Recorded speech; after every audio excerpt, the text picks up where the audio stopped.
share screen ya, Pak.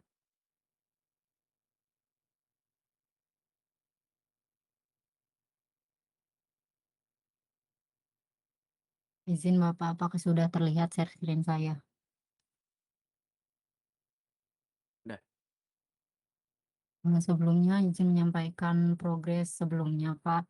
Di sini saya sudah mengambil data kapasitansi yang simulasi terakhir. Jadi ini kemungkinannya data kapasitansi yang sudah fix atau sudah final. Ini untuk hasil yang sudah diolah dan berikut merupakan grafik dari data sensitivitasnya, Pak. Kemudian selanjutnya selain kapasitansi juga minggu lalu saya diberi tugas oleh Bapak yaitu mengambil data medan listrik dengan poin 10 kali 10 kali 10, jadi ada 1000 titik di mana setiap variasinya yaitu variasi 1 sampai dengan 4 terdapat dua simulasi, yaitu yang hanya udara dan juga terdapat objek air. Dan berikut datanya sampai dengan 1000.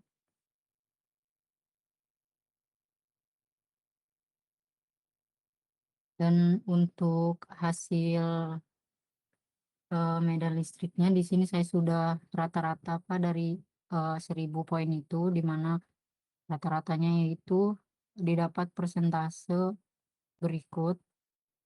eh, untuk variasi 1 dan 2 itu terdapat penurunan kurang lebih 70-an%. Kemudian untuk variasi 3 dan 4 itu sangat besar penurunannya yaitu 92 dan 91%. Dan ini merupakan plot grafik dari medan listrik di mana terlihat penurunan yang signifikan di antara 3 dan 4.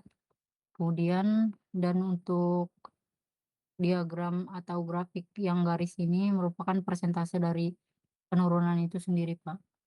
Dari saya pemaparannya cukup, Pak.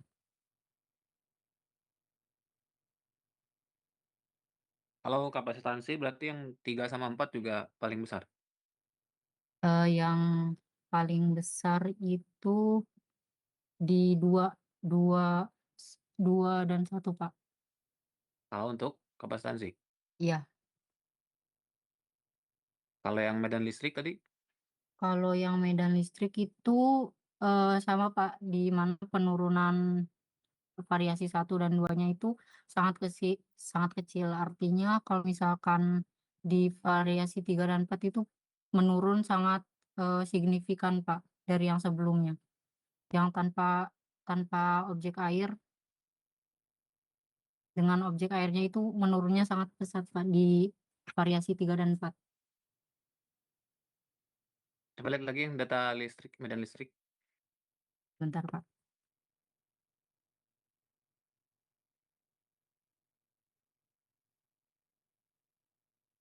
Berikut, Pak.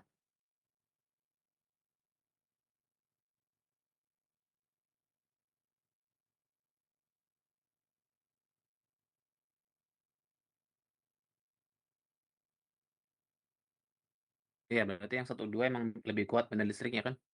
Iya, Pak, yang paling kuat itu urutannya yaitu 2, kemudian ada 1, kemudian ada 4, lalu yang terakhir itu 3, Pak.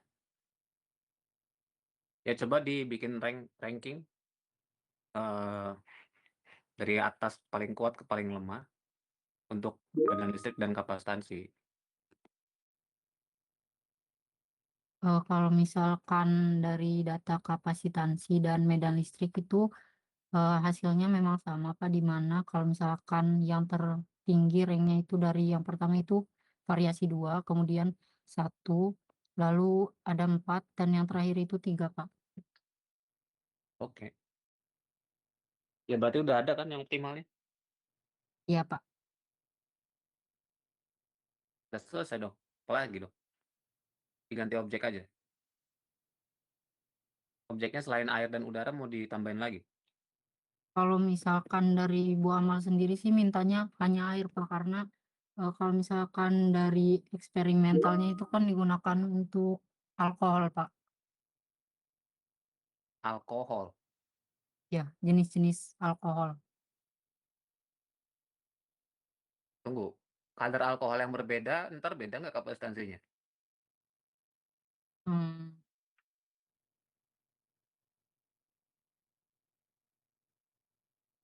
Alkohol kalau, dengan air C-nya sama atau beda? Permitivitasnya sama atau beda? kalau yang saya lihat kurang lebih sama sih, Pak. Jadi, bu amal sendiri maka dari itu mintanya hanya air sih, Pak.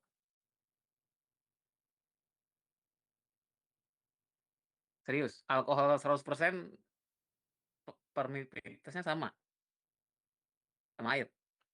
Udah lihat di literatur datanya? Kalau untuk lebih rincinya saya belum baca pasti sih, Pak, namun, setelah saya baca-baca kurang lebih tidak jauh berbeda. Nggak jauh berbeda, tapi berbeda kan? Iya, betul, Pak.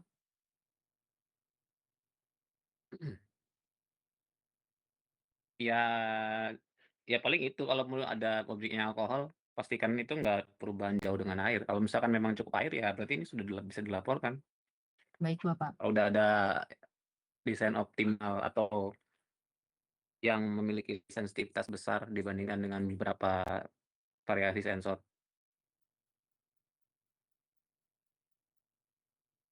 Tapi mungkin grafiknya aja jangan dicampur-campur gini.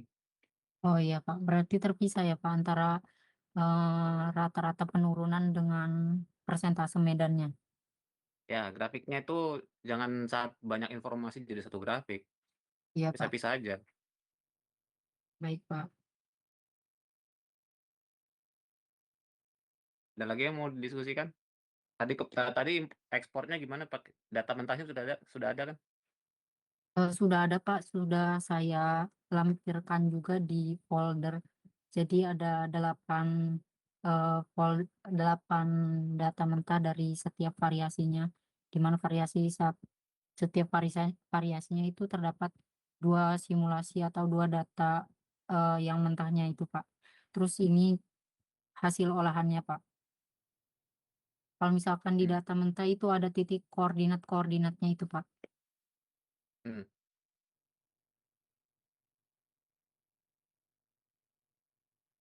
Poinnya itu maksudnya Iya, atau betul, Pak. koordinat. Hmm. Poin sama koordinat X, Y, Z-nya itu ada keterangannya gitu, Pak. Ya, dari data mentah itu mungkin kalau misalkan kamu mau bikin visualisasi bisa diplot juga tuh. Eee, dari Visualisasi kom dua dimensi dari konsolnya atau bagaimana, Pak? sendiri pakai Oh, Jupyter Notebook atau Python. Kamu bisa nggak? belum saya coba sih, Pak, nanti saya coba kalau misalkan memungkinkan saya lampirkan, Pak. Ya tergantung gimana nanti mau dinarasikan, mau kayak gimana ceritanya nanti. Kalau grafik kayak tadi aja cukup ya udah. Tapi kalau mau memvisualkan medan listriknya, kamu bikin program plot ulang, jangan menggunakan capture dari konsol. Kan Oh iya, datanya udah Pak. ada. Itu konsol tuh hanya memvisualisasikan data tadi. Kalau kamu punya punya program sendiri untuk memplot, itu udah cukup, nggak perlu buka-buka konsol lagi, nggak perlu Oh iya, running Pak. ulang terus keluarin visualisasi. Cukup menggunakan program untuk memplot itu. Berarti Ya, itu kalau misalkan mau plot sendiri itu, sama dari masing-masing variasi ya, Pak? ya, ya tergantung nanti gimana. Apakah cukup gini atau nunjukkan kalau misalkan sensor optimal itu dengan begini atau mau memvisualkan medan listriknya. Jadi nanti jangan cuman plot dari capture dari konsol. Kalau udah punya data mentah tadi, itu gampang diganti-ganti gimana cara memplotnya pakai program. Tunggu di lab bukannya udah ada pelatihan itu, pelatihan Jupyter Notebook ya? Coba gabungin. Eee, Python, Pak. Iya, Python buat apa? Waktu itu sih kalau nggak salah dasar-dasar Python gitu, Pak, cara Python pengguna buat analisis data sama buat visualisasi data udah.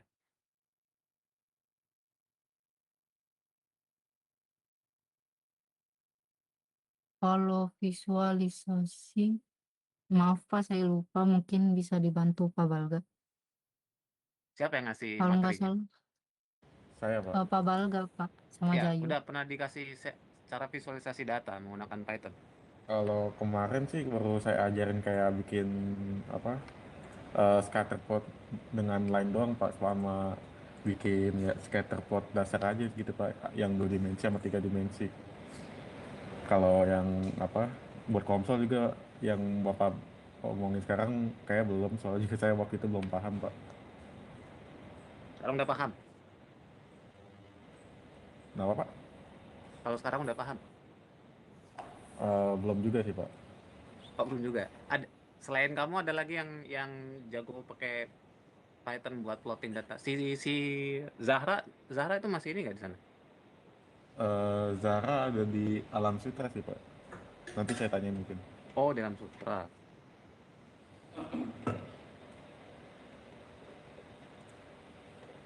Oke, oke. Sementara itu dulu dari saya, kalau udah ada kesimpulan dari medan listrik sama kapasitansi itu udah bisa di apa namanya, diceritakan nilainya. Mana yang optimal berdasarkan hasil nilai C dan nilai E ya. Baik Pak. Sama titip tadi, kalau misalkan memang cukup air, oke. Tapi kalau nanti mau tambah alkohol, itu rasanya pasti akan ada beda antara air murni dengan aquades ya. Aquades dengan alkohol itu kan beda beda kandungan. Kalau beda kandungan, permitivitasnya mestinya ada berbeda. Walaupun nggak gede tapi berbeda. Iya Pak. Izin Pak, kalau misalkan nanti dicek terus ada perbedaan signifikan, berarti itu menggunakan air dengan alkohol itu atau alkohol itu yang dipakai Pak?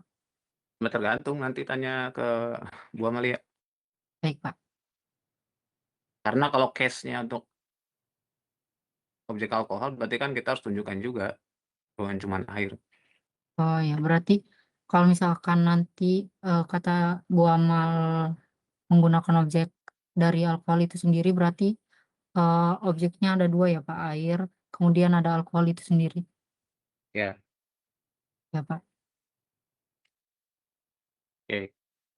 Cukup? Izin Pak, masih ada sih Pak.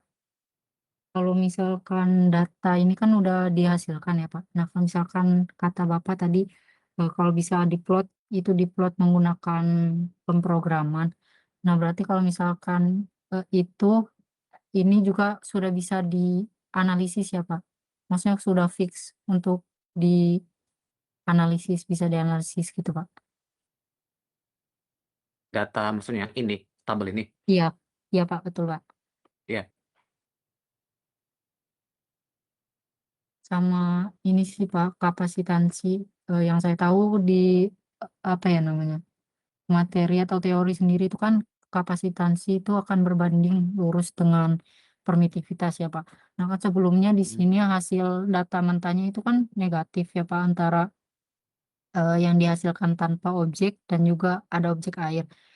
Jadi kalau misalkan di sini misalkan tanpa objek itu kan 6 sekian gitu Pak, dan di sini ada 1. Nah hasilnya kan sebenarnya minus dan juga -1 dan -6. Nah kalau misalkan dijadikan positif, itu hasilnya jadi terbalik Pak, di antara eee, besarnya permitivitas dengan nilai kapasitansinya tuh justru kalau misalkan dijadikan positif itu yang objek airnya lebih kecil dibandingkan tanpa objek Pak, Tunggu, tunggu. Tadinya berapa? Minus berapa? -1. Udara Perbedaannya berapa? hanya terdapat minus sih Pak, Udaranya berapa? udaranya -6 Pak. Udara -6.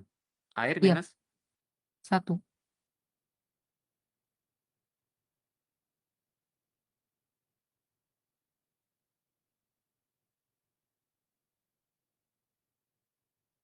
Oke, oke, oke, oke.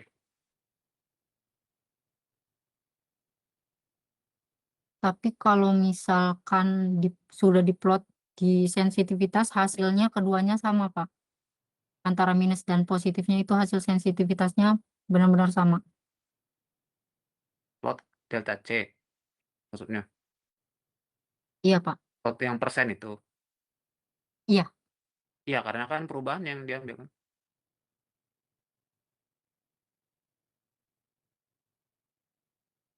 Perubahannya kan yang diambil, delta C itu pasti sama kan? Iya, Pak. Ya selama dia perubahan yang diambil sebenarnya minus dan positif tuh nggak ngaruh. Kalau Baik, Pak. dua-duanya minus. Kan udara dan airnya minus kan dua-duanya. Kecuali kalau Iya, salah Pak. satunya positif. Kalau salah satunya positif baru akan berbeda. Karena ini diambil sensitivitasnya dari delta C itu. Kalau kamu mau melaporkan C absolutnya, berarti itu juga minusnya tetap ditaruh. Tapi kalau cuman sensitivitas dan delta C, itu nggak penting itu C udara dan C air aslinya. Jadi mau diminuskan juga, dipositifkan juga nggak apa-apa. Iya, Pak.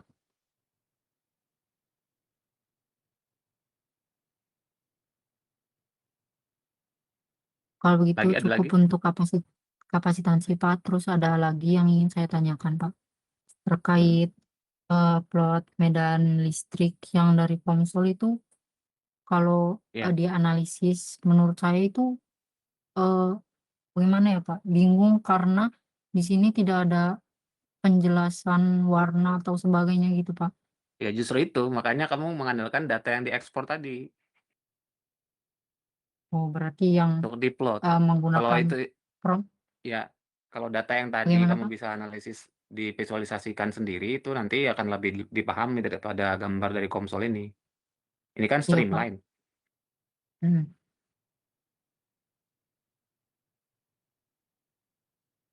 Jadi hasilnya bukan begitu nanti. Itu cuman paling buat awal bab 3 aja buat menunjukkan kalau panel simulasinya itu begitu. Tapi nanti hasil-hasil grafik-grafiknya itu kamu generate sendiri, diplot Iya, Pak. sendiri.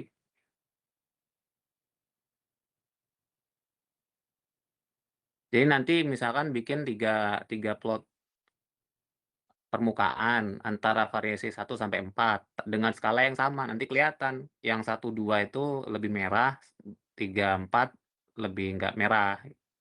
Skalanya kelihatan nanti kalau misalkan dijadiin satu. Kalau begini-begini terpisah kan jadinya nggak terlalu bisa membandingkan. Iya, Pak. Ya itu makanya yang saya bilang datanya diambil aja. Kalau plot-plot itu justru nanti gimana cara menceritakan di laporan.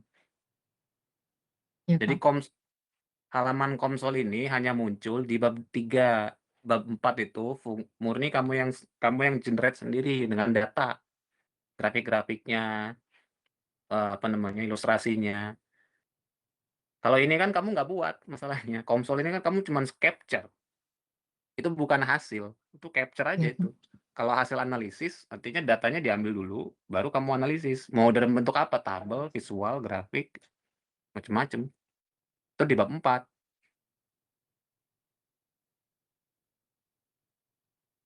Nanti akan kelihatan kalau kamu bisa ngeplot surface ya. Jadi dari keempat variasi, plot permukaan medan listrik yang kan itu ada XYZ. Bisa dibuat di rata-rata di sumbu Y-nya sumbu X-nya yang ini ya, yang kanan kiri itu ya, kiri ke kanan itu Iya, sumbu Pak. X. Ya, Iya, jadi Pak. di rata-rata sepanjang sumbu X. Jadi ada plot permukaan 2 dimensi di bidang YZ. Nanti itu cuma satu plot permukaan itu nanti bisa dibandingkan di 3 variasi.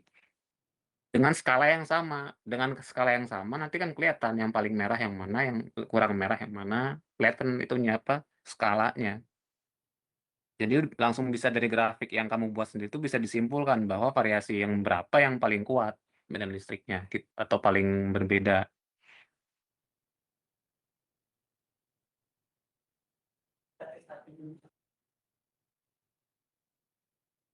Itu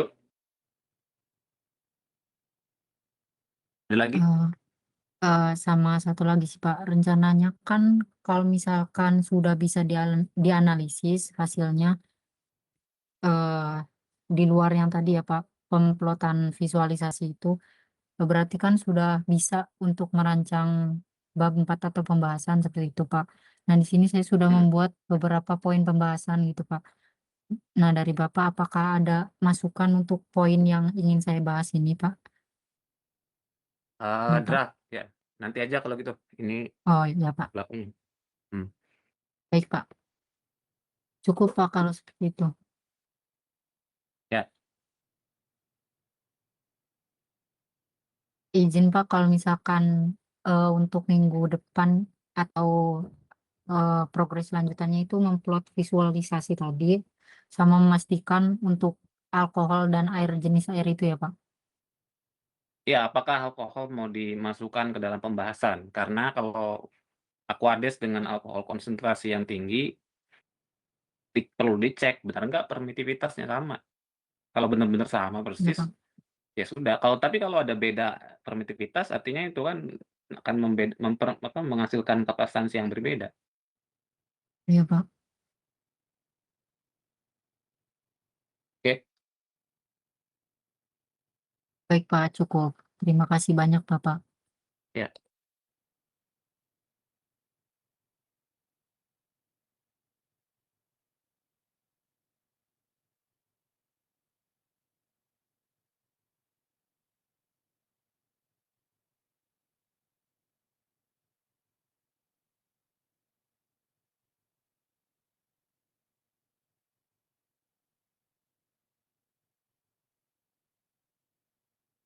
Saya cek dulu.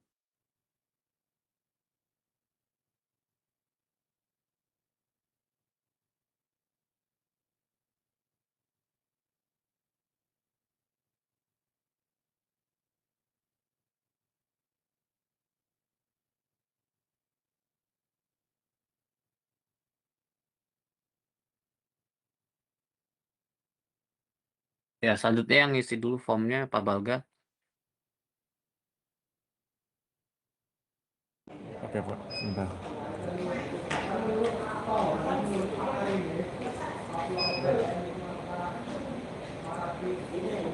Suaranya bocor. Bocor suaranya. Oke Pak, sebelumnya izin share. Jadi kan tugas yang Bapak berikan di minggu sebelumnya itu untuk mulai melakukan simulasi dengan pelat yang objek yang kita pakai itu pelat itu dibagi menjadi matriks 6x6 Pak. Ini udah saya buat desain geometrinya. Nah, sebenarnya ada kendala Pak terkait dengan boundary layer udara yang bagian ini. Nah, awalnya tuh saya bikin dia sekitar 5 kali lipatnya pelat. Kan pelat kalau nggak salah 10 kali 10 cm ya Pak. Saya bikin 5 kali lipatnya. Nah, itu pas saya coba running, dianya si konsolnya nggak bisa running sama sekali Pak. Jadi saya kecilkan sekitar 1,25 lah dari total panjang pelatnya. Nah, Kalau 5 kali nggak bisa? nggak bisa Pak. 2,5 nggak bisa juga? Nggak bisa. Ini yang jalan nih yang sekarang ini Pak. Malah paling kecil jalan. Iya Pak. Saya coba perlahan, saya coba turunin. Dapat yang bisa nih yang sekarang ini Pak. Oke. Nah, kalau simulasi yang bagian saya itu kan ada 2 jenis simulasi ya Pak. Yang satu tuh yang semua pelatnya itu udara, satu semua pelatnya baja, dikecualikan dengan satu pelat dan dibuat simulasi hingga semua bagian akan menjadi pelat atau udara. Nah, kalau bagian saya itu yang baja semuanya, tapi disisain satu udara. Nah, untuk progres saat ini baru sampai posisi ketiga Pak. Jadi yang baru beres nih yang ini sama ini Pak.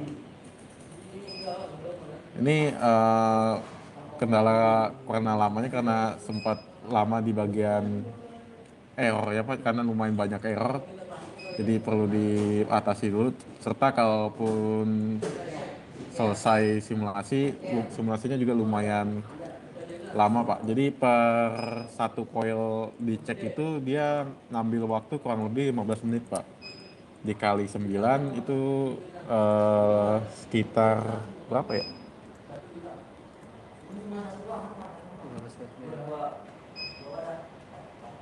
2 jam lebih lah, Pak. Nah, itu pun karena kalau dia nggak ada error selama simulasinya, Pak.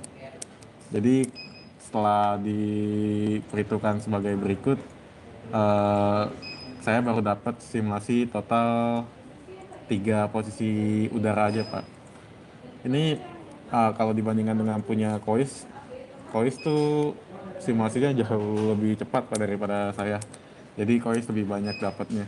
Tapi kalau saya baru segini aja, Pak. Jadi saya belum ngambil data hasil simulasinya, Pak. Jadi baru saya simpen aja file simulasinya. Saya juga udah dapat informasi, Pak. Jadi ternyata bisa ngambil data otomatis dari seluruh file simulasi yang udah dilakukan pakai Python. Jadi untuk efisiensi waktu mungkin saya save dulu semua file simulasi saya, lalu nanti kalau udah selesai saya ambil datanya menggunakan program Python, Pak. Mungkin kalau untuk progres saya sampai segitu aja, Pak.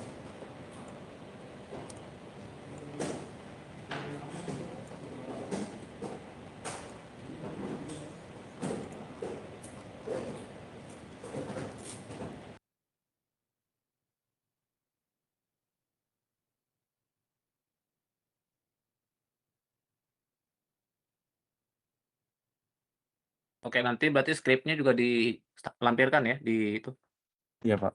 folder. Saya baru nyoba di file simulasi yang lama sih, Pak, belum di simulasi yang ini. Tapi bisa, Pak. Yang diambil data apanya? Nah, buat simulasi yang sekarang saya belum tahu, Pak, data yang diambil apa. Tapi kalau dari simulasi sebelumnya itu saya ambil data tegangan di RX, Pak. Itu bisa diambil pakai Python. Itu lumayan cepat. Jadi 9 file langsung diambil dari satu program, itu cuma ngambil waktu 2 menit dibanding saya ngambil satu-satu manual ekspor ke Excel. Ya, tegangan di RX-nya dikeluarin dari mana? Eh, kan kalau eh, dari si- dari simulasi itu kan biasanya di- dari global evaluation ya, Pak. Nah, Mhm. terus magnetic field, coil parameter, nah coil voltage, nah ini yang saya ambil, Pak, dari program ngambil datanya. Jadi saya ambil semua data-data ini, saya masukin ke dalam codingan Python, dan hasilnya berupa file CSV, bisa juga file Excel. Kan kalau satu-satu ini kan saya harus buka satu-satu file konsolnya, terus ekspor masing-masing, itu lumayan lama, Pak. Tapi kalau dengan program itu bisa langsung semuanya, semua file yang saya buat. Konsolnya dalam keadaan udah di running. Enggak, Pak. Jadi saya cukup save file konsolnya tuh yang file extensionnya tuh .mph. Iya, tapi itu dalam keadaan udah di running atau masih Enggak, kosong? Pak. Konsol nggak perlu running, jadi saya cuma perlu, yang penting ada filenya aja, Pak. Jadi si Pythonnya langsung ngakses file konsolnya itu, Pak. Coba lihat program Python-nya. Bentar, Pak. Kok dia bisa nge-running MPH? Apa tadi yang ngutak-ngatik sistem kamu? Enggak sih, Pak. Dia tuh ada library khusus Python apa konsol gitu, Pak. Iya, coba lihat. Dapat dari mana itu?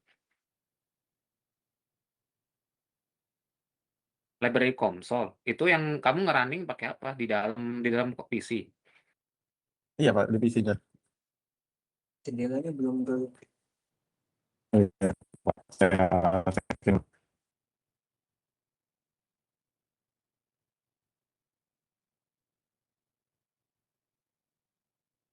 udah kelihatan, Pak. Oh. Nah, nanti dia ngakses file MPH kamu terus ngebuka nge-running juga gitu. Enggak, Pak. Jadi dia nggak nge-running kan, file simulasi saya udah sama datanya, Pak. Jadi data yang Iya. simulasi yang sudah saya lakukan nggak saya hapus. Jadi si Python-nya ini cuma ngakses data itu Pak, dia nggak nge-running lagi.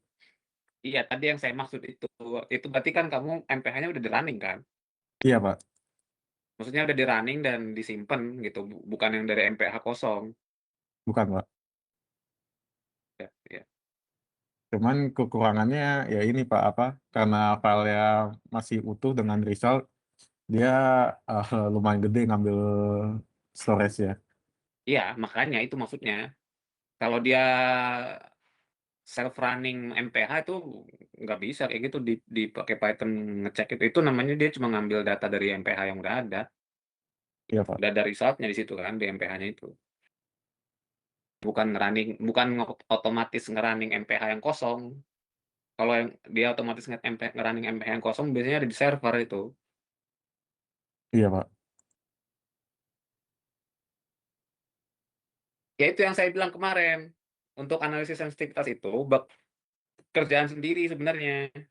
Ya, makanya kalau kamu sama Kois itu ada yang beririsan, apalagi harus dibuat lagi tuh sensornya itu artinya panjang ceritanya nanti.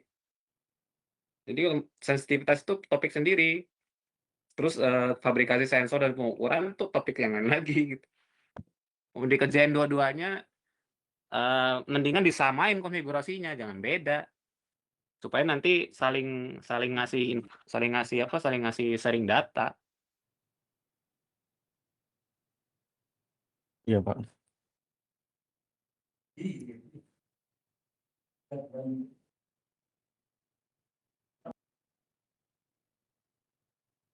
Oke, terus Kois udah beres? Pak Balga udah itu kan, udah ada plan ya kan? Iya Pak, Emang segitu lanjutin aja aja kan? mungkin. Ya. Iya Pak. Ya, saya tadi penasaran kalau Python-nya ngerunning MPH kosong, itu malah lebih enak buat di-share di folder. Tapi kalau Python-nya cuma ngambil data dari MPH yang mau di-running, ya itu mah foldernya juga gede MPH-nya.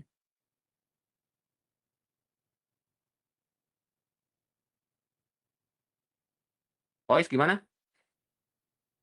Oh, kalau simulasi saya ini yang ngerjain sama Pak Balga, Pak. Jadi saya ngerjain sensor. Tapi untuk simulasi Oke. punya Apa saya yang itu, mau kau laporin? ya, izin share screen ya, Pak.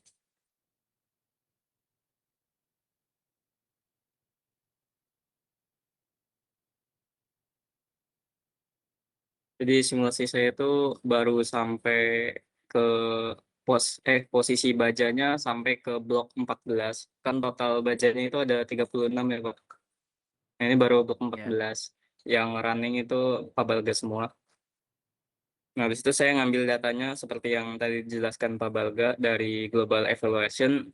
Habis itu dihitung secara manual pakai Excel buat ngambil tegangan di RX, di coil RX. Oke. Hmm.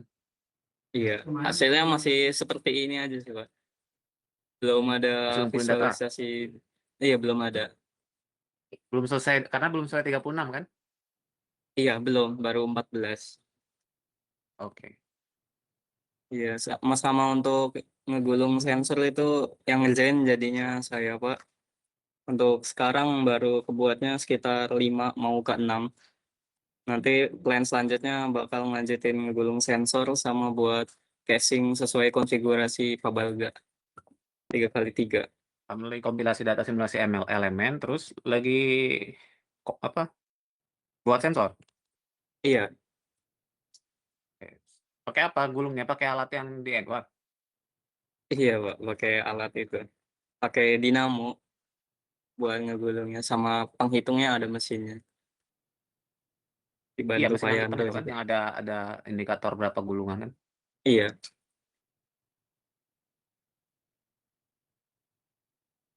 Tapi udah pasti kan ininya jumlah gulungannya? sebelah gulungannya udah pasti kok. TX-nya 115, RX-nya 1115. Ngikutin tahun sebelumnya. Oke. Iya, paling itu aja sih Pak yang pengen disampaikan. Sama saya mau nanya Pak, kemarin itu kan saya ngeplotnya salah itu. Harusnya tuh ngepromnya ada kata kuncinya apa gitu saya lupa. Kata kuncinya plot surface atau apa. Nah itu saya mau nanyain Pak kata kuncinya aja biar biar nanti ngepromnya enak. Ya, surface plot. Surface berarti yang penting ada surface plot aja Pak. Kamu mau ngeplot yang kayak gimana maksudnya nih? Ngeplotnya tuh yang kayak kemarin itu Pak dari atas. Jadi ada coil-coil kan kalau saya kan salahnya gara-gara satu coil itu apa namanya ada nilainya, tapi di luar coil itu di antara dua coil itu nggak ada nilainya, ibarat kosong gitu. Kan harusnya ada nilainya kata Bapak gitu. Kan antara coil satu dengan coil 2 itu kan ada jaraknya itu Pak di pelat. Nah, itu harusnya ada nilainya. Tapi kalau yang saya plot tuh nggak begitu karena ngikutin dari apa namanya nilai dari posisi sensornya. Oh, ya kalau gitu ke posisi sensor nggak perlu pakai surface plot itu. Sensornya aja dijadiin indeks pakai plot 2 dimensi. Sembuyanya sembuyanya V tegangan, sumbu X-nya itu 1, 2, 3, 4, 5 itu coil aja. Oh, berarti kayak diagram garis biasa Pak. Iya, garis, bentuk garis atau bar.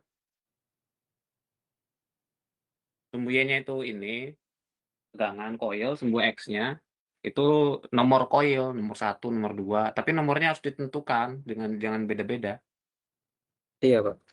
Nah, kalau misalkan coilnya itu kamu mau buat jadi 2 dimensi, kayak strukturnya 3 kali 3, berarti nanti kamu bikin bar chart yang 3D. Ada itu, 3D bar chart. Jadi plot batang 3 dimensi. Jadi itunya posisinya matrix ininya, coil nih, apa namanya, base-nya itu posisinya matrix. Cuman dia punya angka, sehingga nanti dia angkanya seolah-olah seperti, apa namanya, tumpukan pilar-pilar gitu. Ada, coba lihat, 3D bar chart. Kalau mau buat begitu kan, tapi coil-nya kamu harus udah tentuin dulu posisinya. Oh iya. Jadi 3D entar bar kelihatan itu nanti tegangannya, apa namanya, variasi tegangannya. 3D bar itu Bukan kayak kayak gini Pak. Contoh 3D column. ini. Coba tuh 3D column yang paling ke atas kanan, kanan atas. Ya, paling kanan. Nah, coba kayak gitu, ada nggak contohnya? Oh belum ada sih Pak. Belum nyoba ini baru tahu saya Ya, Pak. kayak gitu, 3D column. Nah, yang bawahnya itu seperti kayak kotak-kotak coil coil-coil gitu posisinya, 1 sampai 9. Iya. Nanti saya coba Pak.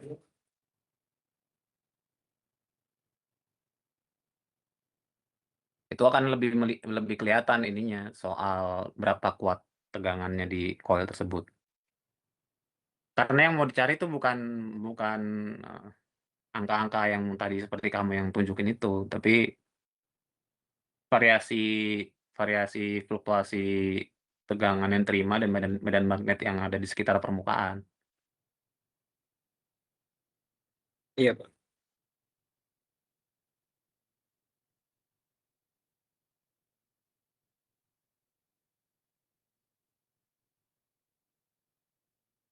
Dari saya udah cukup sih Pak. Mungkin dari Balga. Oh iya Pak, mau nanya juga, kan ini terkait data yang mau diambilnya itu tetap tegangan juga apa ada yang lain Pak? Yang diambil Ya, tegangan aja, tegangan aja Pak. Nah itu kan ya. tadi sempat share screen dikit tuh Pak, terkait data variabel gitu. Coba share screen lagi. Itu data tegangannya kayak ketinggian Pak, terlalu tinggi nggak sih Pak? Sampai pangkat 10 kali 24 gitu ya. Mana? Coba bisa nggak? Tahu dah ini gue yang like atau gimana? Arus coilnya berapa? Satu doang Pak saya setting. 1 apa? 1 ampere. 1 ampere. Iya Pak. Ngitung itu gimana ngitungnya? Kayak amplitude kayak gitu.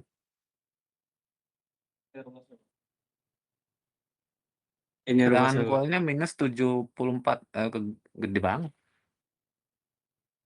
Iya. Ini langsung dari konsol ya Pak, diekspor.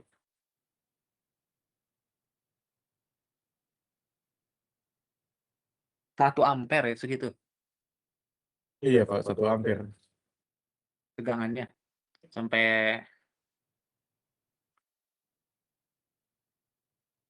objek. Kalau udara ini ada objeknya. Kalau udara Iya Pak, objeknya saya setting udara konsol gitu, dari konsol langsung gitu Pak. Sama baja juga saya dari konsol langsung, nggak ada saya ubah sifat materialnya. hmm,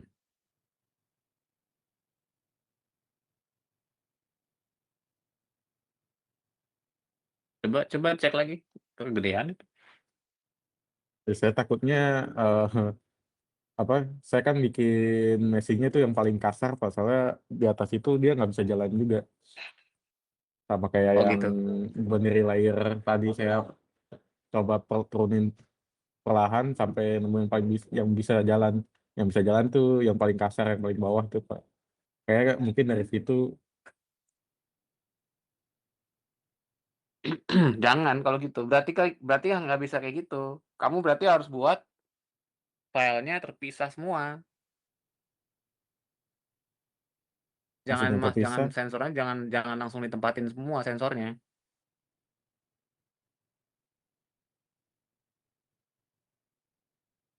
Jadi setiap file konsol simulasi itu isinya cuman 1 coil. Oh, jadi Ini nggak. TXRX-nya ada di mana? Di tempat yang sama kan? Kalau yang punya Kois ini dia TXRX-nya satu-satu Pak di tempat yang sama, cuma dipindah-pindah posisi. Kalau saya ada 9 TXRX. Ya, jadi satu satu file itu satu satu satu TX satu RX.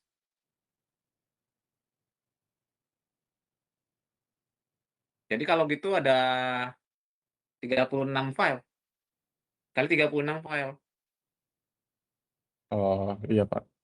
ya kan? Karena itu nanti hubungannya kalau tadi meshing-nya gagal karena kebanyakan geometri di situ. Kebanyakan coil itu yang di meshing semua. Jadi ya pasti gede mesh-nya. Kalau punya saya juga gitu Pak, dibikin satu-satu TXRX-nya. Kamu kan TXRX-nya di luar dalam ya atau atas bawah? Iya, sebenarnya sama Pak saya sama Kois tuh luar dalam. Cuman yang beda tuh saya ada 9 TXRX, 9 koil langsung Pak yang TXRX. Kalau koil cuma satu set doang per setiap simulasi. Iya, ya tetap aja itu kalau misalkan mau diambil data, karena yang praktis yang coil yang satu lagi itu sebenarnya nggak mengkontribusi apa-apa ketika di-off-in. Jadi ngambil datanya satu-satu untuk setiap kombinasi. Karena harus ngambil data satu-satu dan itu berat komputasinya, ya berarti kalau mau pakai meshing yang normal, dipisah filenya. Paham kan maksudnya? Jadi saya geometri simulasinya kurang lebih mirip dengan punya Kois ya Pak. Iya, iya. Nah ini yang punya Kois ini begini juga? Atau ini bukan punya Kois, punya kamu ini ininya, Ini datanya? punya punya Kois Pak. Kemarin Ah, punya saya tuh langsung running eh, setiap konfigurasi sensornya Pak. Konfigurasi konfigurasi posisi sensornya Pak. Jadi 9 posisi itu saya running iya di tahu, satu file yang simulasi. ini, data ini. Iya Pak. Karena pakai course ini, mesh. Iya yang extremely coarse Iya, Pak, yang paling kasar. ya ya itu, error pasti itu, salah itu. Karena nggak segede gitu mestinya. Kalau cuman 1000 lilitan, harusnya 1 ampere nggak segede gitu. Iya Pak, saya cek lagi nanti.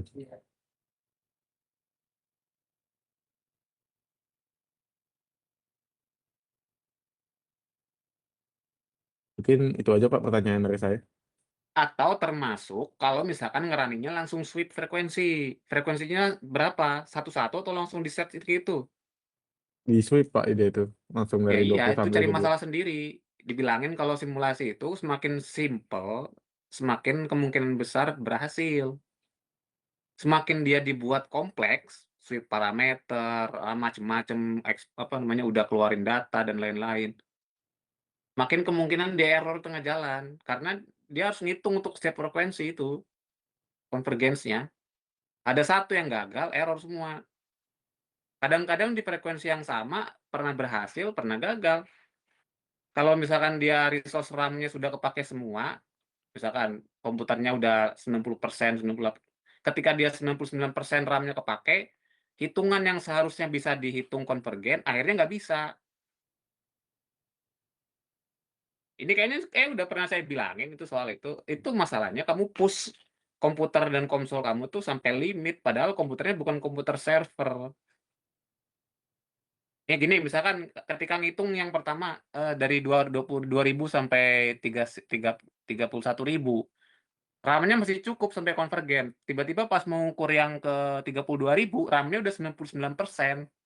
Dia untuk nge-store data numerik nggak cukup, makanya gagal di situ. Padahal kalau misalkan RAM-nya masih tersedia banyak, yang ke poin yang ke 32.000 itu masih bisa kehitung gitu. Jadi meshing yang tadinya normal sebenarnya masih bisa kehitung kalau kamu ukur satu-satu frekuensinya, ketika kamu bisa setnya di sweep frekuensi, akibatnya itu.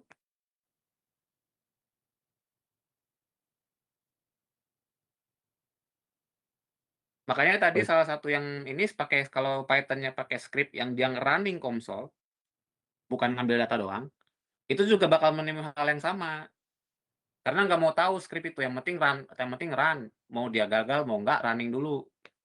Padahal kita belum memastikan kalau di setiap frekuensi itu dengan kondisi biasa kita running tuh sukses. Untuk setiap frekuensi, tapi kita udah pastikan satu-satu. Kenapa? Kalau kita running-nya satu-satu, resource komputer kamu belum kemakan RAM-nya. Emang sekuat apa komputer yang kamu pakai? Ini berapa RAM-nya? Saya pakai yang di lab AMT itu sih, Pak. Ya berapa itu? Itu kan paling Apa 16 ya? mega, 16 giga kan RAM? Lupa saya, Pak. Nanti saya cek. Iya. Kayaknya nggak nyampe, paling maksimal 16 sih, Pak, seingat saya. Makanya itu maksudnya kenapa bisa dia gagal, itu bukan berarti dia nggak konvergen karena nggak bisa konvergen, enggak. Komputernya udah kebanyakan store data numerik.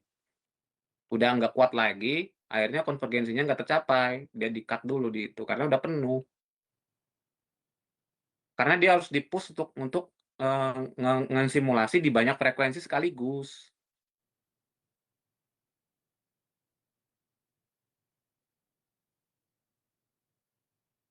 Oke, Pak. Ntar saya bikin lagi, Pak. Ya itu, apa namanya, suspek ininya, apa namanya, sebabnya. Karena belum tentu dia gagal sebenarnya, di mesh normal itu belum tentu dia gagal, tapi kamu karena ngesetnya sweep langsung, ya gagal. Gagal karena nggak kuat komputansinya, makanya konvergensinya diputus.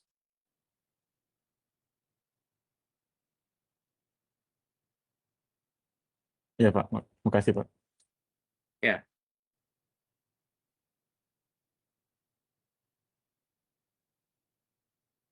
oke, yang jelas itu kalau sampai pangkat 24 volt nggak benar itu.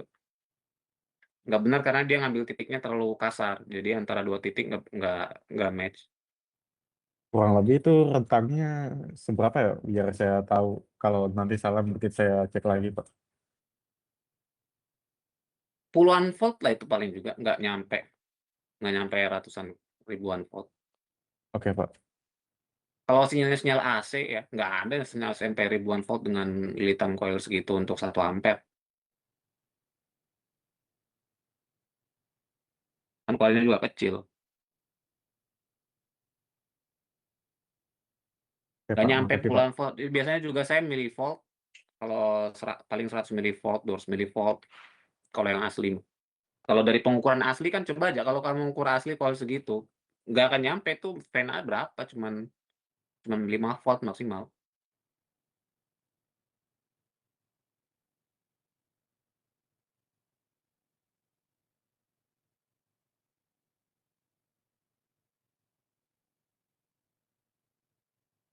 Iya Pak, saya mau nanya boleh Pak?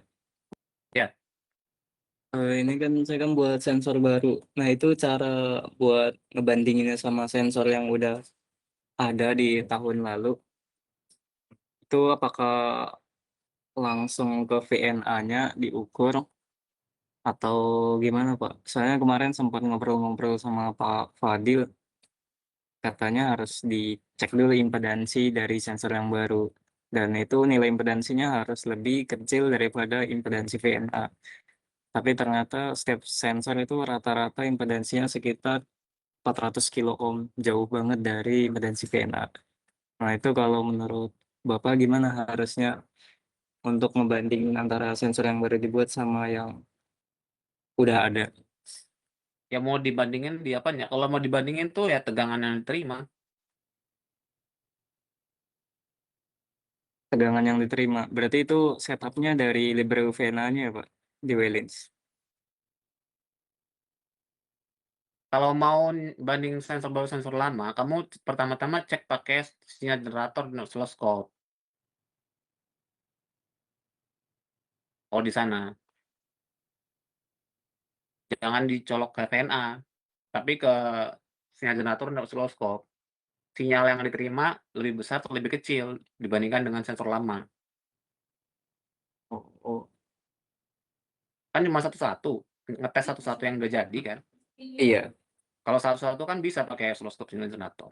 Pakai sinyal generator dikasih tegangan berapa, terus di PX, di RX, dibaca ke si oscilloscope. Kalau itu nggak ngaruh dengan impedansinya. Kalau VNA memang harus ada 50 ohm, diturunin dulu. Tapi kalau pakai oscilloscope bebas. Nah itu bandingin antara sensor lama dengan sensor baru. Untuk nggak ada objek di depannya, gimana? Tegangan yang diterima lebih besar atau lebih kecil? Terus kalau ada objek di depannya yang sama, gimana tegangan yang diterima di oscilloscope lebih besar atau lebih kecil? Nah itu bisa dibandingkan.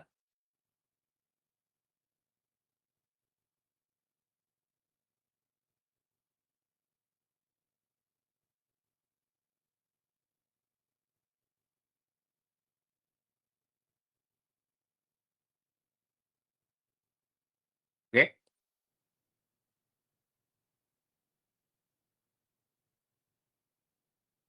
Coba kasih tahu aja ke Pak Fadil soal itu. Atau mau dibilang mau mau ngecek pakai oscilloscope sama sinyal generator gitu. Tuh, kemana dia? Kayak yang putus atau gimana nih? Farel atau Faraz, Desi? Oh mereka yang keluar?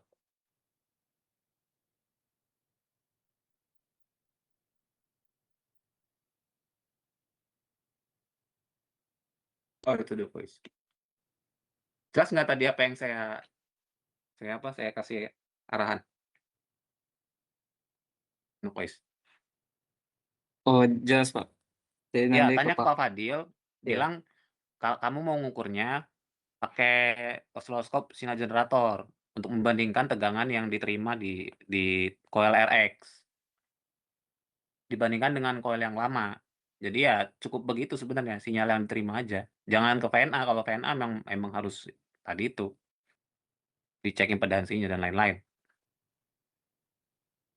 Berarti kalau misal impedansi yang sensor baru ini 400 kilo ohm, itu nggak bisa dipakai di VNA dong, Pak? Kamu emang tahu dari mana 400 kilo ohm? Ngukur di mana? Oh, udah kemarin ngukur sama Mas Lawi hari Jumat atau hari Kamis. Di Iya, ACR? iya LCR. Iya, bisa dipakai tapi harus pakai tambahan rangkaian, tambahan resistor. Oh iya Pak, nanti saya ngobrol lagi sama Pak Fadil. Nggak bisa langsung kalau apa namanya, impedansinya segitu, kalau ke VNA langsung. Kalau ke sinyal generator dan oscilloscope itu bisa. Kan kamu membandingin dulu mana yang dengan sensor lama kan? Iya, Ya. Oke. oke Pak.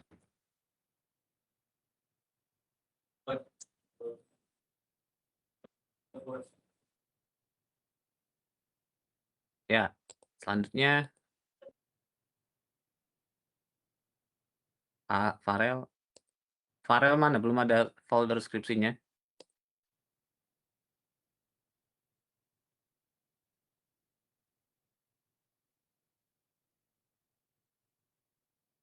Ya, terus Tapi udah tahu apa yang saya minta.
Kan simulasinya pakai apa? Ini simulasi di mana?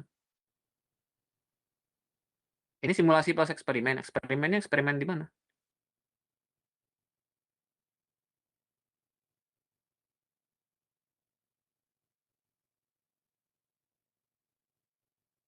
Datanya kamu punya atau cuma gambar doang?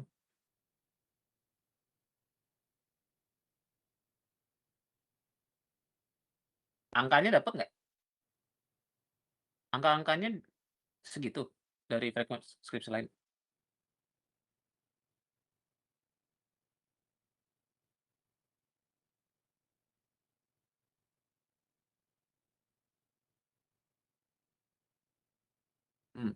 Ini kamu data kamu apa? Simulasi?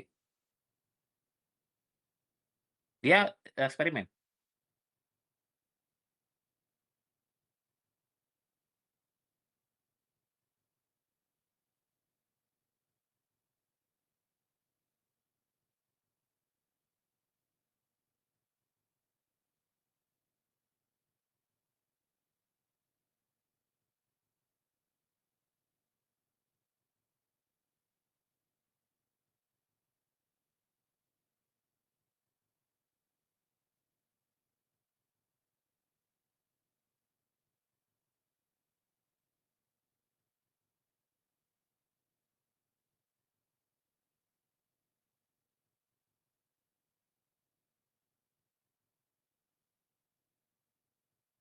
Yang punya kamu yang mana? Tunggu. Itu kan beda frekuensi.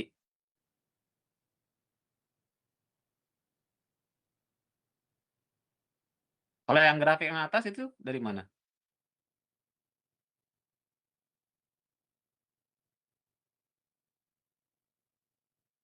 Ya, enggak, angka itu dapat dari mana, angka eksperimen itu? Ya, angka eksperimen itu dari mana dapatnya? Ada angkanya? Oke. Terus itu sumbu X-nya apa itu? Dari siapa? Loh, kok sumbu Y-nya frekuensi?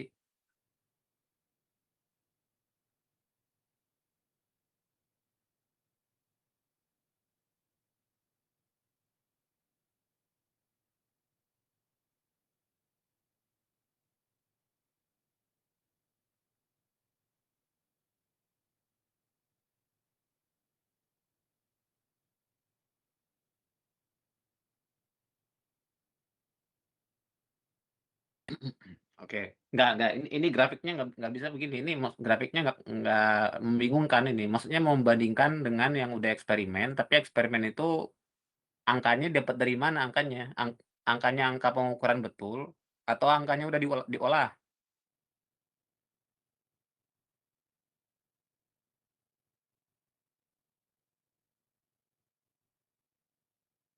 Mhm.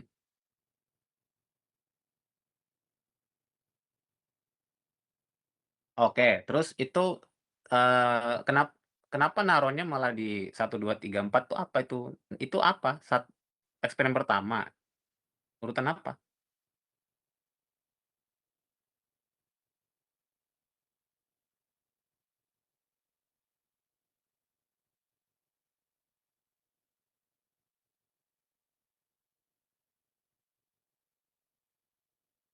Enggak, ini standar deviasi itu maksudnya apa?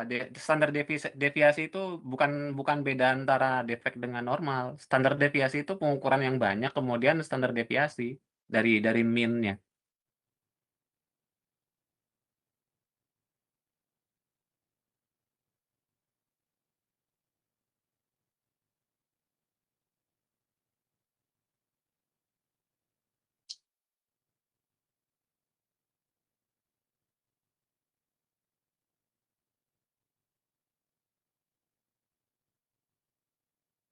Ya, ya. Oke, jadi 1, 2, 3, 4 tuh ranking maksudnya?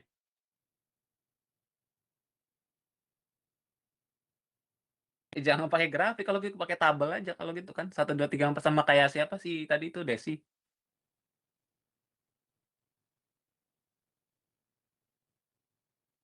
Tabel apa, eee, rank misalkan 1, 2, 3, 4, terus kamu tulis frekuensinya, frekuensi simulasi, frekuensi eksperimen, kolomnya.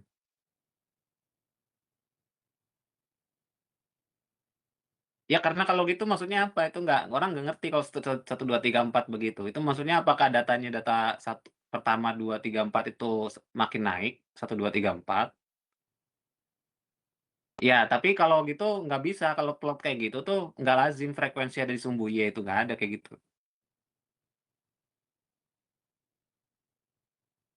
Jadi itu kan ranking kan, peringkat kan. Kalau peringkat ya pertama bisa pakai tabel atau grafik yang bukan begitu, beda, nggak tahu saya grafiknya kayak gimana kalau mau nunjukin ranking antara dua hasil.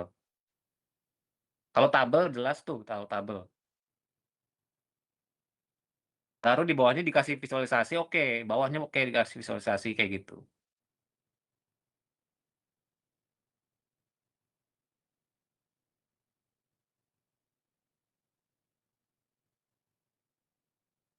Ya itu gambar, ya.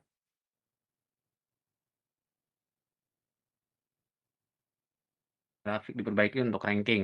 Itu kan maksudnya ranking kan. Ranking frekuensi optimal dari simulasi baru eksperimen gitu kan. Ya ganti-ganti, jangan pakai grafik kayak gitu. Pakai tabel, kalau misalkan nanti kamu pakai tabel ketemu grafik yang cocok baru tunjukin grafiknya. Nggak kayak gitu grafiknya, kalau itu grafik untuk menunjukkan perubahan frekuensi atau apa gitu. Kalau buat apa namanya, membandingkan 2 nilai yang kita tahu masing-masing udah ada pengurutan rankingnya ya bukan begitu.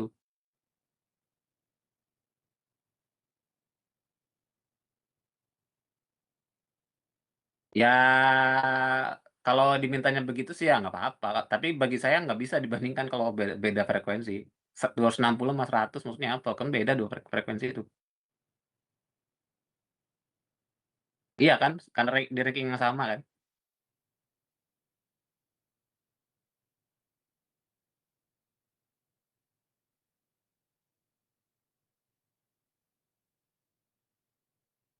Ya udah gitu dulu aja, tapi sebenarnya artinya nggak cocok dong antara eksperimen dengan simulasi. Soalnya, eksperimennya nunjukin 100 kilohertz, yang paling bagus yang mana? C, yang D, ya kan?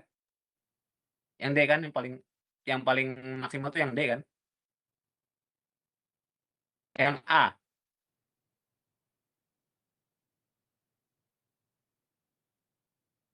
Oh iya iya, oke oke. Ya, artinya eksperimen sama simulasinya nggak nyambung. Kenapa? Eksperimen di 260 kilohertz yang oke, sorry, di simulasi 260 kilohertz, di eksperimen 100 kilohertz. Kalau kamu membandingkan visual, apa namanya, mana yang frekuensi yang optimal secara visual hasil hasil rekonstruksi, ya visualnya aja. Berarti ini beda frekuensinya yang dipakai, ya kan?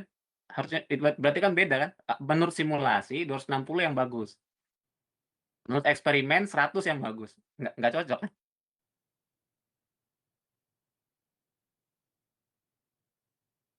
Kalau mau membandingkan visual, ya udah nggak apa-apa visual, artinya visual aja.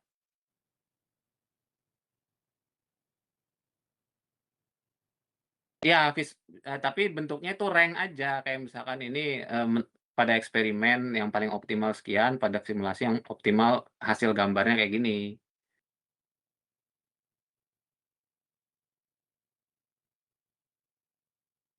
Ya ya udah yang jelas grafiknya itu harus diganti tabel. Kalau misalkan visualnya mau ditunjukin begitu bagi saya sih ya nggak terlalu masalah.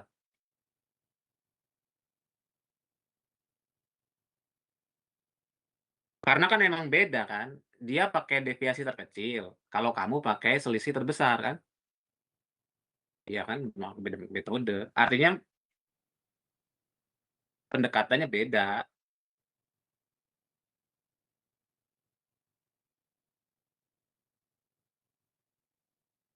Mhm.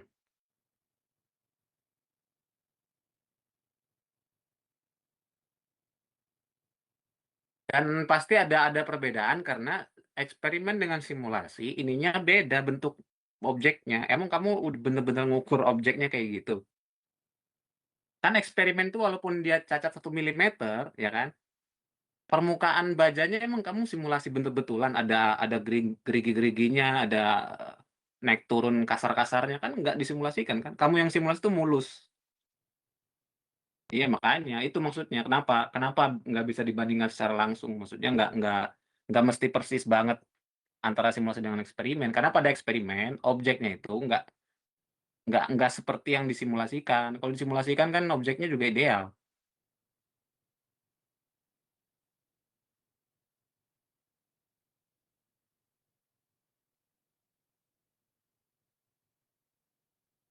Oke, itu apalagi?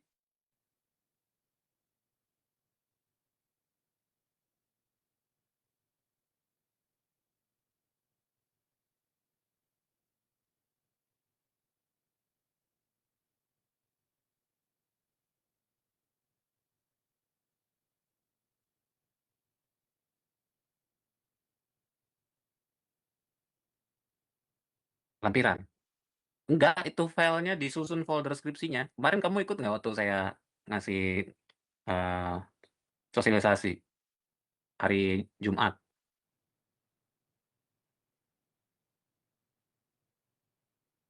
Ya, entar tanya. Itu foldernya maksudnya dirapihin. Dokumen-dokumen bab 1, bab 2, dan seterusnya, folder hasil gambar, plot. Entar tanya ke yang lain itu.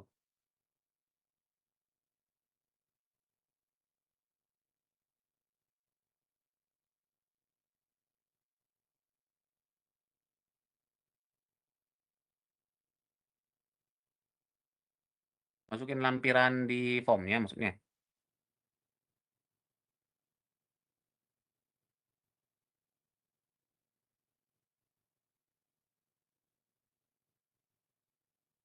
Tunggu. Maksudnya yang mau dimasukin ke mana nih? Lampiran apa ini?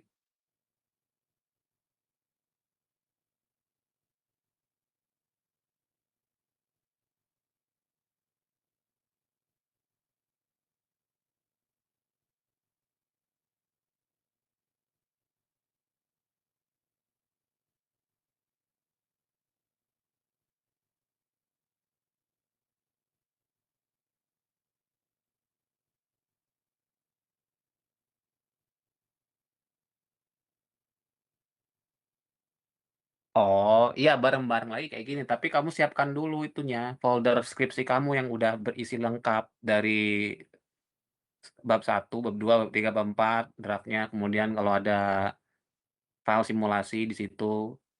Ya coba tanya ke yang kemarin ikut tuh Pak, mungkin Pak Balga atau siapa yang bisa jelasin ulang.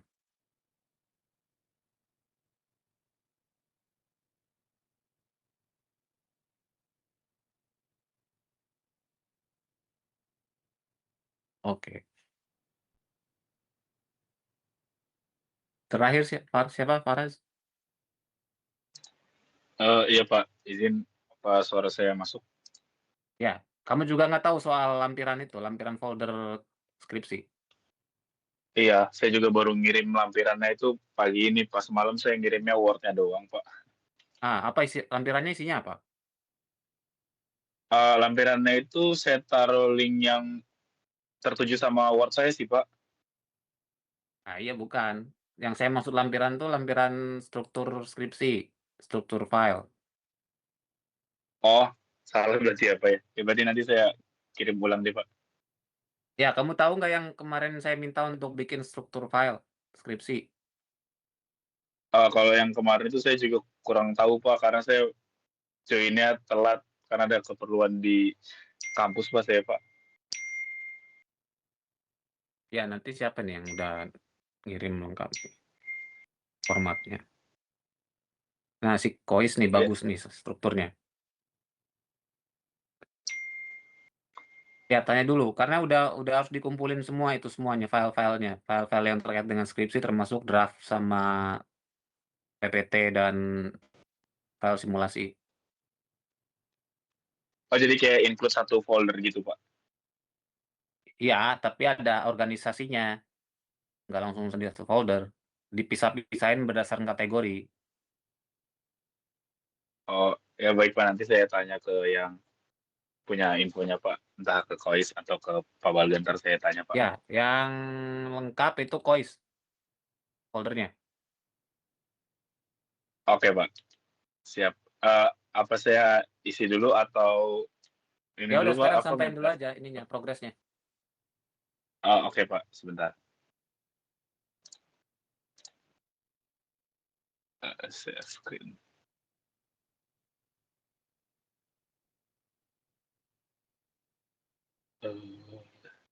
Share screen dari.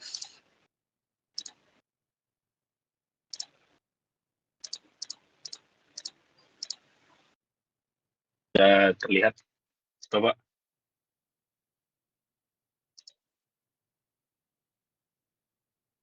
Ya, pakai apa tuh kamu plotnya? Saya pakai Word Pak. Coba lihat. Udah kelihatan ya Pak ya? Udah. Ya Pak, izin Assalamualaikum warahmatullahi wabarakatuh. Saya di sini yang pertama itu nemuin frekuensi optimum dari tiap materialnya. Stainless steel 400, ASTM A106 sama stainless steel 316. Ini Ini apa? untuk Eksperimen. ini hasil dari simulasi konsol saya Pak. saya sajiin dalam grafik Excel. Oke. Ini jadi untuk hasilnya dalam ringkasnya sih ini Pak. Jadi saya dapat di SS400 itu 11 sampai 24 kHz, ASTM itu 8,5 sampai 42 kHz, sama stainless steel itu 316. Stainless 316 itu 9 sampai 37,5 kHz. Nah, saya di sini tuh detek ya. Tunggu. ND vs DO itu apa maksudnya? Ini grafik gabungan Pak. Jadi kan frekuensi optimal udah diketahui. Jadi di sini saya sajikan dalam bentuk yang no defect sama yang defect 0,5 mili. Tuh, Pak. Oh ya. Ya, jadi ini untuk hasilnya itu saya deteksi rentang frekuensi ideal itu pakai asumsi cacat 0,5. Saya run itu jadi kalau yang titik tertingginya itu ada di nominal tertinggi nominal tertinggi VRX-nya dari frekuensi. Nah, kalau yang paling rendahnya itu dia kalau di titik sebelum divergen, Pak, frekuensi sebelum divergen. Jadi untuk hasilnya sih seperti ini, Pak. Oke. Ya, ini Yang untuk pertama ini soal frekuensinya kan nggak sama itu. Mana itu? Dari yang merah, hijau sama coklat tuh lebih banyak frekuensinya. maksudnya Pak, maaf. Di grafik garisnya itu yang warna kuning, hijau sama coklat itu kan frekuensinya sampai tinggi tuh. Sedangkan yang warna biru sama biru sama ungu itu cuma sedikit frekuensinya. Ya, jadi Pak, ini ngebuktiin gitu Pak. Jadi kalau dari nilai permeabilitas dan konduktivitas listrik itu dia berpengaruh sama rentang frekuensi ideal tiap materialnya Pak. Jadi kalau yang paling tinggi itu paling lebar ya, dari frekuensi optimal itu dia ada di ASTM. Tapi kalau untuk yang paling tinggi nilainya dari setiap frekuensi itu dia di SS400, tapi untuk yang paling rendah itu di SS316. Jadi ini kayak ngebuktiin frekuensi rentang idealnya itu dia berbeda-beda tiap materialnya, Pak. Tapi ini kan idealnya itu maksudnya apa yang dia kalau misalkan yang di SS400 itu apakah nggak sampai 42 kHz? Kalau di percobaan sih kan Pak, ini saya didasarkan dari teorinya tuh dia 8 sampai 24. Sedangkan yang idealnya itu pas saya coba itu 11 kHz sampai 24 kHz Pak. Itu kalau untuk percobaannya. Percobaan atau apa simulasi? Simulasi maksudnya Pak, simulasi. Nah, itu kenapa? Kenapa cuma sampai 24? Jadi itu dari berdasarkan teori juga Pak, dia sampai 24 doang Pak, berdasarkan teori hitungan rumusnya Pak. Rumus Kim Dep.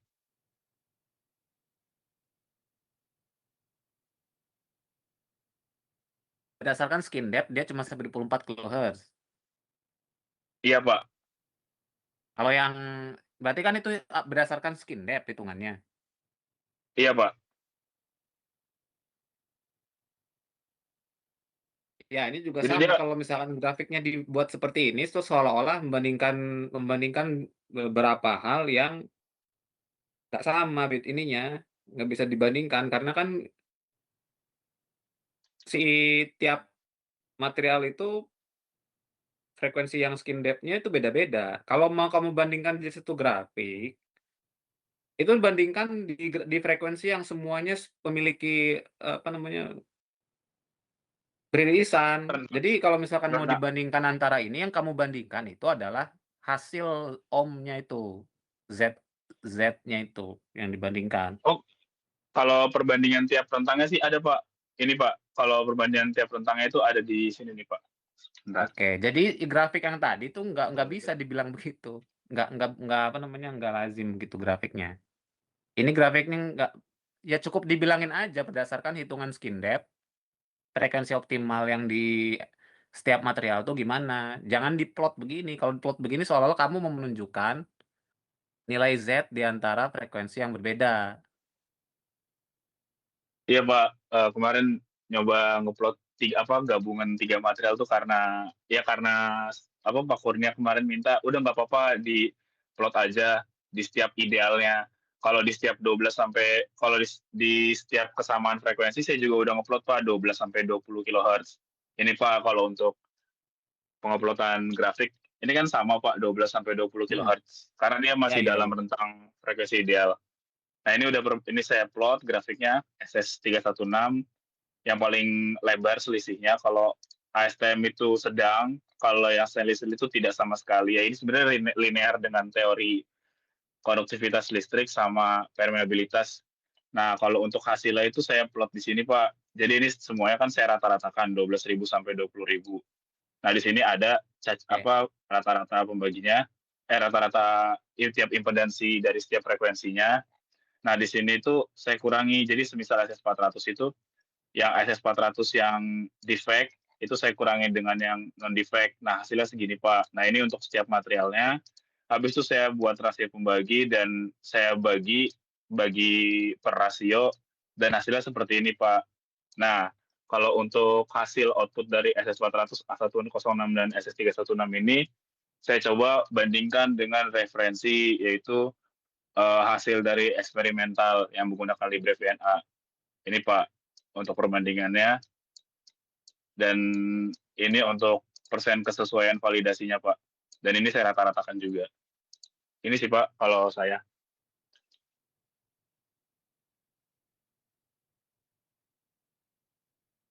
Rasio pembaginya apa itu?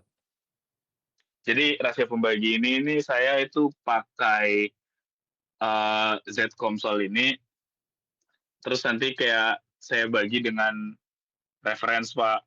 Nah, habis itu ntar kayak dia dikasih kayak faktor pembagi, habis itu dirata-ratain, jadi ini tuh dibagi angka yang sama, biar nanti kayak ini tuh kelipatan dari ini Pak. Saya bingung sih Pak ngejelasinnya. Gimana? Angka itu dari mana? Sebentar saya buka Excel Pak, saya juga agak sulit menjelaskannya. Ini termasuk yang saya minta kenapa dilampirkan file itu loh. Yang hitung-hitungannya juga biar saya tahu itu diapain itu rasio pembagi dari mana dapatnya. Iya Pak, maaf Pak, lupa saya Pak. Formula Excel-nya Ini, apa? ini Pak, jadi dari rasio pembagi ini saya dapatkan itu dari impedansi konsol saya dibagi dengan impedansi referensi. Nah, ini setiap material dihitung. Jadi ini dibagi, ini itu hasilnya segini. Nah, ini tiap material itu kan keluar rasio pembaginya. Nah, di sini dirata-ratakan Pak, jadi segini 38,01171. Nah, habis itu untuk menghitung ke Z-Comsol per rasionya, baru Z-Comsolnya itu dibagi sama rasio pembagi yang dirata-ratakan, habis itu keluar nilai ini Pak dari setiap materialnya. Habis itu bisa digunakan sebagai kesesuaian data validasi.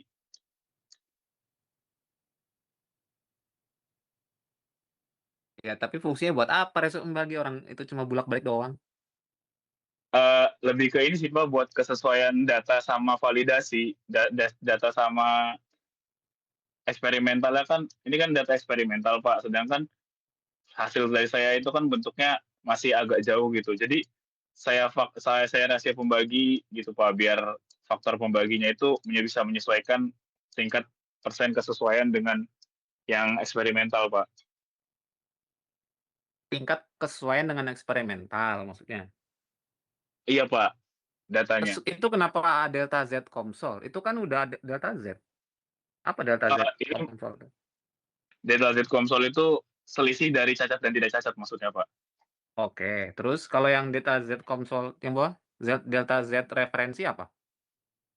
Kalau ini selisih impedansi tiap material Oke. tapi di eksperimental. Eksperimentalnya punya siapa? Eksperimentalnya punya Teh Wowo Pak, karena dia menggunakan frekuensi yang sama dan menggunakan material yang sama. Frekuensi ya, itu sama kan frekuensinya kan?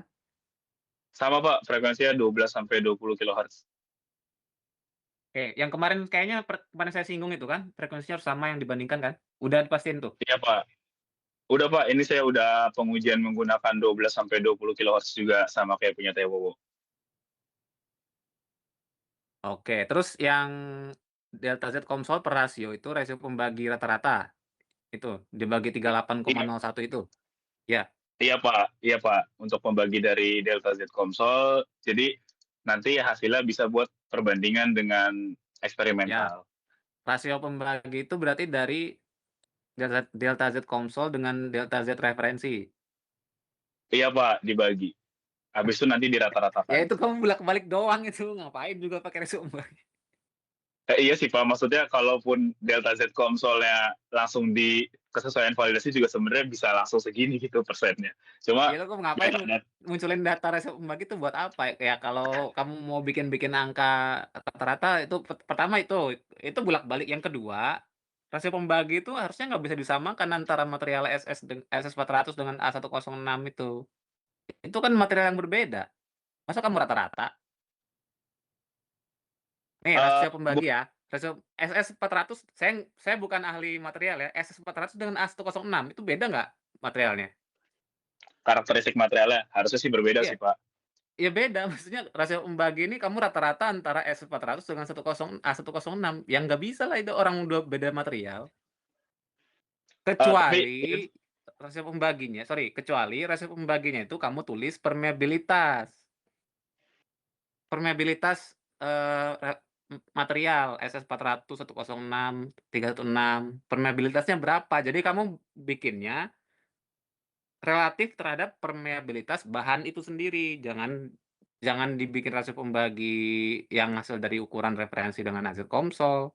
Karena kalau rasio pembagi itu kalau misalkan kamu ngambil dari material yang berbeda, nilainya harusnya beda, nggak bisa di rata-rata. Tapi kamu bisa normalisasi dengan dibandingkan relatif terhadap permeabilitas materialnya. Nah, kalau permeabilitas material itu kan sifat material aslinya, angka dari material aslinya. Kalau ini rasio pembagi itu kamu ngebuat-buat sendiri dengan ngambil nilai perbandingan antara data kamu dengan data referensi orang lain kan, ya nggak? Yang kalau untuk pembagian sih dua-dua data yang relatif, karena yang satu eksperimennya dia, yang satu eksperimennya kamu, itu dua data yang relatif. Tapi kalau data mutlak itu adalah permeabilitas, itu data mutlak dari material. Kalau kamu mau bikin kayak gitu, kamu harus bandingkan dengan permeabilitas. Karena kan tadi, ya kalau misalkan nggak ada rasio pembagi pun itu juga udah ditunjukkan dengan perbandingan langsung aja juga udah cukup kan. Ngapain dibagi-bagi rasio pembagi? Kecuali kalau kamu mau pakai material yang sama dengan kondisi yang berbeda, misalkan material yang sama kamu ukur di kondisi yang berbeda. Nah, itu boleh pakai rasio pembagi karena itu adalah faktor lingkungan ketika melakukan pengukuran yang berulang-ulang. Ternyata hasilnya mungkin ada perubahan akibat kelembaban, suhu dan lain-lain. Menurut saya itu nggak terlalu krusial kamu kasih rasio pembagi, karena tanpa rasio pembagi pun kamu udah bisa ngambil kesimpulan kan? Iya nggak? harusnya sih bisa sih Pak, cuma berarti langsung maksudnya dari referensi Komsol apa yang didapat dari hasil Komsol langsung dibandingkan dengan referensi dalam bentuk persen itu juga nggak apa-apa Pak kayak gitu Pak. Iya nggak apa-apa. Jadi kan hasil dengan Komsol dibagi dengan hasil dari referensi itu udah paling, kalau misalkan mendekati persentasenya mendekati, artinya itu udah paling cocok dengan referensi kan? Harusnya sih iya sih Pak. Iya, karena angka rasio pembagi itu bikin kamu muter-muter doang. Nanti kan dipertanyakan juga sama penguji, ini ngapain kamu ngasih rasio pembagi? Kalau mau bandingkan antara hasil kamu dengan hasil referensi, tinggal dibandingkan aja seberapa dekat hasil kamu dengan hasil referensi. Oh, Dibandingkan langsung berarti emang nggak bisa nggak kelihatan. Kelihatan kan? cuma nilainya tuh jauh gitu Pak, karena kan ya gimana ya Pak, ini kan asumsi impedansinya kan saya kan menggunakan 0,001 miliampere. Jadi semisal hasilnya itu segini, kalau semisal langsung dibandingin segini tuh dia hitungannya tuh kayak salah di asumsi kuat arusnya gitu Pak. Karena kan saya outputnya kan itu VRX. VRX itu kan kalau semisal dibandingin sama nilai impedansi yang punya sama TO itu Oh, kan jauh. oke. Ya, berarti kamu mau ngambil mengestimasi nilai arus yang dipakai oleh eksperimen kan berarti. Iya, Pak. Rasio pembagi itu maksudnya itu berarti itu mau mencari kemungkinan arus yang dipakai oleh eksperimen. Jadi rasio pembagi Iya, itu Pak. bukan begini, bilang aja dengan perbandingan 2 itu estimasi arus yang dipakai pada eksperimen adalah 38 Berarti estimasinya. berarti semisal saya sebelum sebelum membandingkan, saya mencari tahu nilai kuat arus tuh pakai ini itu bisa, Pak? Maksudnya jadinya 0,038 gitu kuat arus yang digunakan. Bukan kuat arusnya 0, kamu berapa pakainya? Saya kan pakai 0,001. Nah, Iya, sedangkan si betul. Berarti dengan begini kamu bisa mengestimasi bahwa sebenarnya arus yang dipakai pada eksperimen itu adalah 38 kali lipat dari arus kamu atau sebaliknya. berarti pas kayak gitu langsung dibuat aja narasi kayak 0,038 itu 38 ini adalah kelipatan dari kuat arus saya. Habis itu nanti dibandingkannya pakai 38 ini, tapi jangan bilang kalau itu rasio pembagi. Seperti itu, Pak. Iya, iya. Oke. Jadi artinya Z referensi didapat karena dia eksperimen. Kamu pakai simulasi dengan nggak tahu arusnya berapa. Berarti dengan kamu dengan asumsinya frekuensi yang sama, material yang sama, didapat sensor yang sama, didapat sekian nilainya, berarti kamu bisa mengestimasi arus yang dipakai pada eksperimen itu adalah ternyata 38 kali lipat dibandingkan dengan arus yang kamu pakai untuk simulasi. Jadi harus nanti dikalikan faktor kamu tuh harus dibagi gitu, kayak gitu. Dibagi arusnya, karena kan Z itu dibagi dengan arus kan, jangan dibagi dengan Iya, Pak. arus. Ya Tapi gitu, jangan rasio pembagi apa-apaan ini.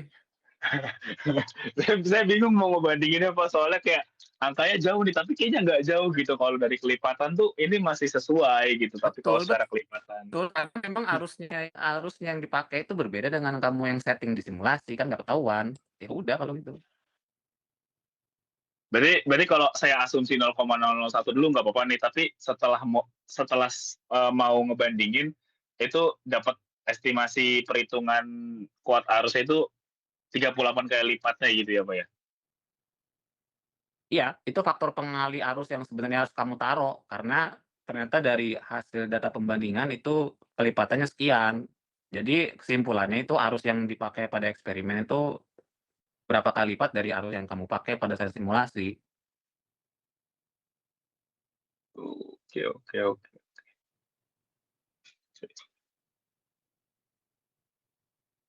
Oke lah, udah apa lagi?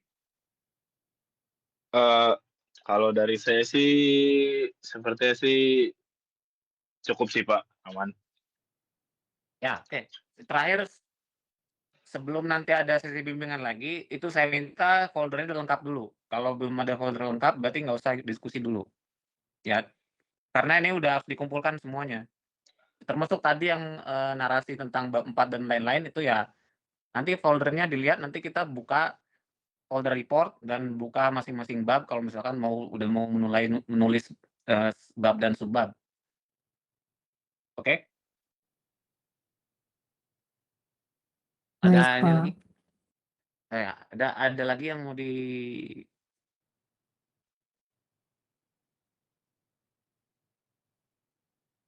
Kalau dari saya cukup, Pak. Oke, Farel Saya kamu juga telegramnya cukup, Pak. Farel atau Fadel?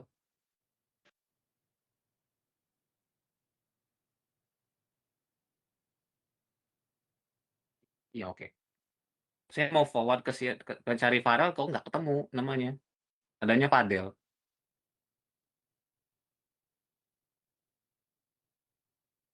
Oke. Oke, tadi kalau saya foldernya yang paling memenuhi struktur yang saya minta itu yang punyanya si Kois ya. Pak Baga belum lengkap, Desi namanya masih apa namanya